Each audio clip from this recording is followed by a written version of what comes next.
I'm walking around the compound with this guy named Ron Wilson. Ron Wilson ran a Ponzi scheme where he stole $57 million from pension funds and churches. Not a nice guy, but I liked Ron. But he's cooperating in his case, hoping to get some time off his sentence. He keeps saying they're not going to cut any time off his sentence. And I keep saying, why? He goes, because they think I hid Ponzi scheme money. I said, well, you didn't. You gave them all the Ponzi scheme money.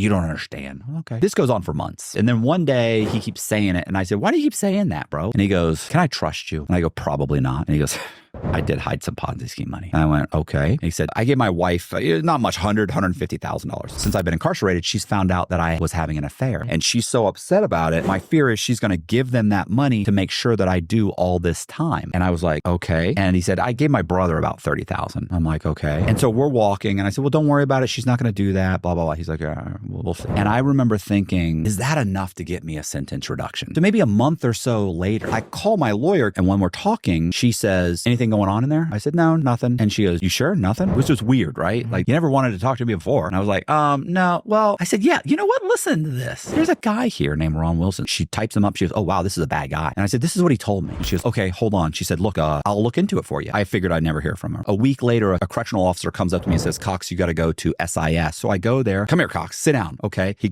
boop, boop, boop, dials the phone. Here, what's going on? Like, I don't know what the fuck's happening. So I'm like, yeah, what's up? And this guy goes, hey, this is a Secret Service agent, Griffith. He said, I understand you know where Ron Wilson hid Ponzi scheme money. I go, yeah, but I need something in writing saying you're going to give me something. It takes about a month or so. He ends up sending me something saying that if they recover a substantial amount of money, they will consider it substantial assistance and reduce my sentence. What else do I have? It's all I'm going to get. So I tell them what happened. They go, they interview Ron Wilson's wife. The wife comes in and gives them $350,000. Keep in mind, I've been emailing the Secret Service this whole time. If the other inmates found out, I could get real bad beat down. But I want out of prison. So one day I'm walking across the compound and all of a sudden, Cox! And I'm like, oh, I'm like, hey, Ron, what's up? And he says, you're not going to believe this. They indicted me. I'm like, huh? They indicted you? That's crazy.